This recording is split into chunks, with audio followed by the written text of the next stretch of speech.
Chicago doesn't just make rappers, it makes legendary stories and headlines. This is the city that gave us Chief Keef, King Von, Lil Durk, and countless others, all artists who didn't just rap about the trenches, they came from it.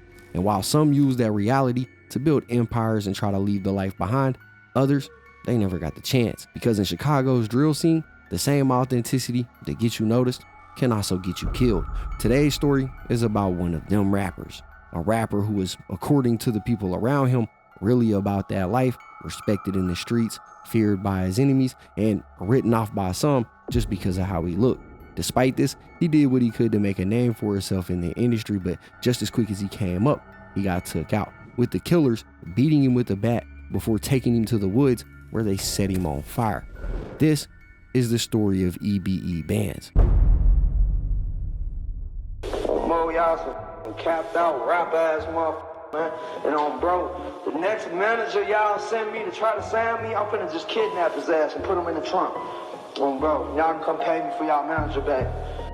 The body of an area rap artist is found dead and suspicion surrounds his death. Investigators found the body of William Pickering, also known as rapper GMEBE Bandz or Billy the Kid, on Thursday. The artist disappeared earlier this month. Mo, stop playing. Motherfuckers slide through y'all shit, y'all trip. Man, I'm about tired of this fake ass energy, this fake ass love I've been receiving, bro. Not only from random people that don't even know me, that hate me so much for no reason, but my own homies. GMEBE Bandz, real name William Pickering, originally came from Dallas, Texas, but moved to Chicago with his mom when he was young. It was here that Bandz would begin to make a name for herself in one of the realest, most dangerous rap scenes in the world, becoming affiliated with one of the most notorious gangs to come out of Chicago, the Black P Stones. Where'd you grow up? Where I grow up? Yep. On the 979, South Shore. East side, Jacktown, the 9, over east. My son knew not to play, they ass gonna die coming through this. Please do not come down this doof acting crazy. Show them not playing. You see what that say right here? This our shit right here. Black P Stone, I see. Yep, this all our shit. The Black P Stones aren't just one crew. They're split into a bunch of smaller sets spread out across the city. One of those cliques was called EBE, which stood for Everybody Eats, but you've probably heard them referred to as GMEBE because GME and EBE, the two separate sets under the Black Stones, decided to join forces. The whole gang layout of Chicago can be a bit confusing. They were all Black P Stone members, but technically they were part of a subset called the Titanic Stones, and then underneath that subset was their sets, GME and EBE. Together, they formed a new squad made up of members from both sides, and that's the crew that Bandz came up with. How he originally came into the game still has some mystery though, as when asked about how and where he grew up by Vlad in his first ever interview, he flat out refused to answer the question. You know, people gonna look at you and they gonna wonder, well, you know, did this dude grow up, you know, in a middle class, you know, background, upper class background, lower class background? How would you, you know, define how you grew up? How would I define how I grew up? Well, my mama, my pops got locked up when I was born. Me and my dad have a off-on relationship. He live in Texas. But that's all I'm gonna say about where I grew up. You don't need to know nothing about where I grew up. It's about GMEBE, about our music. That's it, period. Where I'm from, you know, if you know me, you know. What we know is that his ties with GMEBE came after he was already in the streets. In fact, the reason why he was accepted into the gang in the first place was because of the way that he handled himself during their first interaction with each other. According to a GMEBE member named Lil Chief Dinero, Bandz earned his spot. He did an interview with 16 Shot of Visuals where he broke down exactly how Bandz first met the members of EBE, saying that Bandz was the lean plug and that they hit him up to get some, but when Bandz came through, he sold them some fake lean. When they called him back and called him out on it, Bandz pulled back up on them so they could settle it, a move that GMEBE respected. What he was saying was basically true. Like, that's really how we met Bandz. Like, this is like 13, end of 13, becoming a 14. Bandz came around, like folks like what he said, he tried to finesse with the drink, you know what I'm saying? You know, he came and served motherfuckers and shit. And whole time we found out the drink wasn't real. So we called him back, pull up. He wasn't scared to pull it back up type shit, you know what I'm saying? Like you in somebody's hood, you just sold it, you know you just got down on them hit. They tell you pull back up this shit, you pull it back up. Like what white boy will do that? So like we looked at him different, like damn, folks says like he ain't no goofy, you know what I'm saying? Like we like that, and like how you coming, you know what I'm saying? Like you just try to get in on some real niggas, but we gonna respect you just off the strength. Like you pull it back up, you know, you ain't do no fool shit, and you weren't scared. You know what I'm saying? So we locked in ever since then, and then he always said like he been up on us and shit, been a fan of our music and shit like that, you know what I'm saying? And with that, Bandz found himself drenched in the street life. Growing up, Bandz had been in trouble before. He told Vlad that when he was 16, he got in trouble and was sent off to a youth facility in Missouri, and it was here that he started writing raps in his downtime. I started writing them when I was like 16, when I got sent away to this little program in Missouri. Like the school where you go to if you catch a case, but the juvie home full. So when I was there, I ain't have no music. You know, we couldn't even listen to music, so we couldn't listen to no beats and nothing. So I just started writing, just writing raps and writing songs based off, you know, what I was going through and, you know, just what was happening with my life, you know, at that point. Bandz would eventually take that same energy and put it to use when he officially linked up with GMEBE. At the time, the group already had a few rappers in the mix, like Lil Chief De Niro, and Bandz quickly became part of that movement. And just like that, he found himself on the front lines of one of the most dangerous subgenres in music, drill rap, and was doing it right in the heart of the city that created it, Chicago. Banging like 4th of July, that's what we do on the side. I said it blood for my brother, that's what I do for my guy. Straight out the murder capital, where we still murder for capital. A lot of y'all ain't think I'd make it. I got 100K stuffed in the basement. We lost 100 guns and replaced them. Every single one came with a laser. When I die, bury me and go like Pharaoh. I'm in the field like a motherfucking scarecrow. He thought it was lean, I served as some carol. Almost as soon as Bandz started dropping music, he started gaining traction. There was just something about seeing a white kid in Chicago hanging out in the trenches with certified gang members that made people stop and watch. By the time Bandz came onto the scene, around 2015, drill music was already in full swing.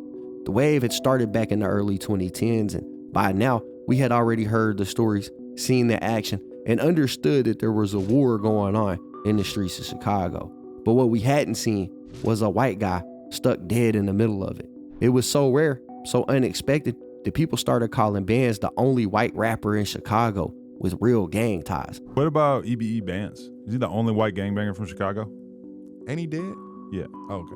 My bad. Not like that. I was just I'm just like I was watching a little documentary thing about him last night, just thinking, and they said he's like the only known white gang member from Chicago, and I'm like, that's crazy that there's like one. Nah, cause bro was doing his thing when he was out, right? That's what I heard. Yeah, I heard GMEBE Bandz was doing his thing.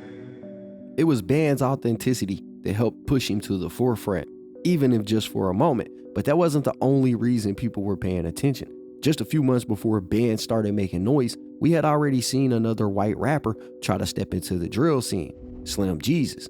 In August of 2015, Slim Jesus dropped a music video called Drill Time, and it went super viral. We're talking about over 60 million views on just this video alone. That one video had the internet going crazy. It brought a ton of eyes to the drill rap scene and sparked a conversation about could a white rapper actually make it in this lane. The buzz was there, but it didn't last, because shortly after this video blew up, Slim Jesus went on Vlad TV and told the world that everything he was rapping about was fake.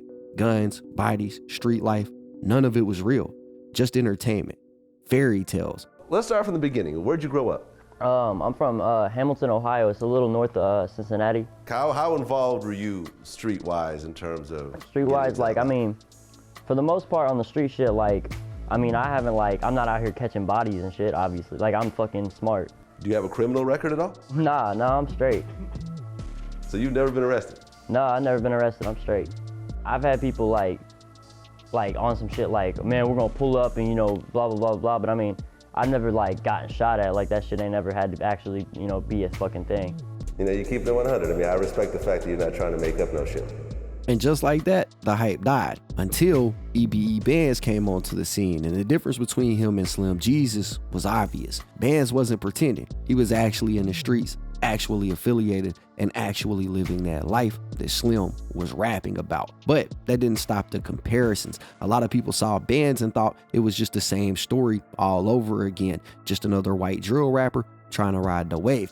Even Vlad wasn't convinced at first. He posted one of Bandz' early music videos on his blog with the caption, "Is this the next Slim Jesus?" The post is actually eventually what led to Bandz doing an interview with Vlad in the first place. Vlad was eager to expose another white drill rapper, and Bandz, he was ready to prove he wasn't anything like the last one. Like, he is not no Slim Jesus, bro. It's like, it's really than this. We really in these streets, and we trying to make it a way out. And brother made it out. Like, I'm not drawing off of none of that Slim Jesus, none of that talk, bro. All that talk that's going on social media, bro, you know what? It probably gassed my shit up, but that I'm not drawing off that, bro. I'm not Slim Jesus, bro. Yeah. He is not me, so stop comparing me to him. I'm me. I'm GMEBE Bandz, bro. GMEBE Bandz. This is what we do. We posted up your music video, right, on Vlad TV. Yeah. And you know, I purposely titled it what I titled it because I wanted it to get a lot of attention. I said, you know, the next Slim Jesus question mark, and I had a picture of you with a gun out and so forth, because I knew that people was gonna react to it. And look what happened. It got 250,000 views. You should have put real Slim Jesus. You know, you should have put real, boy. I ain't no next nothing. I've been out before him. Honestly. Months, years before him. In all honesty, I ain't blow up because my shit look real and authentic. Not no fool, you know, foolery. Motherfuckers using CO2 guns and shit, boy. Nah, man. Nah. Nah. Bro, it ain't like that. Hell no. As expected, after his Vlad interview, Bandz continued to drop music. Tracks like Demons, Really Had Much, Time, and his Gummo remix racked up millions of views and showed that he wasn't just all talk. But that's the thing about really being about that life. Eventually, it'll all catch up. And just when it seemed like Bandz was about to go to the next level, he started running into real problems. In November of 2017, he was arrested on gun and drug charges. He was sitting in a vehicle on the 7700 block of Paulina Street at around 3:30 p.m. when he was approached by cops after he was visibly seen rolling a marijuana cigar. He bent forward and reached his hand under the seat before being told to exit the vehicle. Police searched the vehicle and found a Glock 40 caliber handgun loaded with 18 rounds of an extended 22 round capacity magazine. His bail was set at $150,000, and eventually he pled guilty to these charges, leading to a 1-year prison sentence followed by some parole. But he was eventually released, and his first mission was to get right back to the streets. First day back out, man. Fuck out of that county, man. Yeah. Eastside shit. Yeah. Call me King Killer Clan. I'm back in the land. Glock 23 sticking out of my pants. After he was released from prison, reports started circulating that Bandz had separated from GMEBE, at least when it came to the rap side of things. He was looking to branch off and go solo and make a name for himself outside of the group. But unfortunately, he never got that chance to see if the plan was gonna work, because in May of 2019, the 23-year-old rapper was reported missing. His manager, Big C, took to social media saying that no one had heard from Bandz in days. He also added that Bandz' car was still in his garage and that his house had been completely trashed, like there had been a home invasion. Police confirmed that they were investigating some suspicious activity near the apartment where Bandz was living, and photos even surfaced online showing crime scene tape stretched out across the garage. But at the time, the police refused to release any details. Meanwhile, rumors started flying, including one that said a rapper's body had been found stuffed in the trunk of a car. The Winnebago County coroner came out and shut that down, saying that it wasn't true, but the silence from investigators only made things feel more suspicious. And for 3 weeks, fans and family had nothing but rumors and a sick feeling that something was wrong. Then there was an update, and it wasn't good. Nearly a month after Bandz was last seen outside his apartment in Rockford, Illinois, detectives located a crime scene that was 60 miles away in Hanover Park, which eventually led the police to finding Bandz' body in Winnebago County, which is about 6 miles from his apartment. Police arrested 2 guys, William Arzat and Manuel Ramirez, who were both 22 years old at the time. According to the criminal complaint, Bandz died of blunt force trauma after Arzat hit him in the head with a baseball bat. The criminal complaint states that Arzat and Ramirez then transported Bandz' body to a wooded area in Winnebago County where they set it on fire. William Arzat was charged with 2 counts of first-degree murder and 1 count of concealing a homicide, and Ramirez was charged with 1 count of concealing a homicide. Arzat's bail was set at $1 million, while Ramirez was being held on a $50,000 bond. A third suspect, Dakota Graff, was later indicted on similar charges and booked into jail. Not long after that, a 4th man, Colton Kinneker, was also arrested and charged. But despite 4 people being involved, the case moved slowly. It wasn't until February of 2021 that the first real sentence was handed down. Manuel Ramirez, who was only charged with concealing the homicide, was sentenced to just 180 days in jail for his part in this crime. While the sentence was so light, it's still unclear, but under Illinois law, concealment alone carries a much lower penalty than murder. Then, in June of 2021, Dakota Graff was sentenced to 35 years in prison for his role in the killing. And by October of that same year, William Arzat, the man identified as the primary attacker, was convicted of first-degree murder and sentenced to life in prison. But there was one massive problem. Arzat had been out on bail and he never showed up for trial. So even though he was sentenced to life in prison, he wasn't in custody. He had fled to Mexico, where he took on a false identity to avoid capture. It wouldn't be until 2024, 5 years after Bandz was killed, that Arzat was finally found and arrested. As of now, U.S. authorities are still working through the extradition process to bring him back. Then, in May of 2023, the final suspect, Colton Kinneker, pled guilty and was sentenced to 32 years in prison. And yet, even with all the arrests, the exact reason Bandz was killed has never been confirmed in court. The most common rumor was that Bandz had been fronted a ½ pound of heroin, and when it came time to pay up, he didn't. Some people believed he tried to distribute it through the city, fronting it out to others, and when they didn't pay him, he got stuck with the debt. But who knows if this rumor is true? Regardless, it hasn't stopped people from weighing in on it, and Chicago blogger Trenches News, who's known for covering street politics from Chicago, said he could easily see it being the case that Bandz was fronted the work, distributed it through Chicago on front to other people, and those people just decided they weren't going to pay Bandz back, leading to him ultimately owing a massive debt to the people that fronted it to him. To kill a person, put them in a trunk, and then move them from there and take them to the woods and stuff like that. Like, you know, I think it was some drug things. I think it was some, like they got some drugs. EBE Bandz probably put it in the city, and the people played him for the money. And when he went back to them to tell them, like, man, you know, they weren't trying to hear it. They ain't trying to hear that you got beat. Because I know the city will beat you out.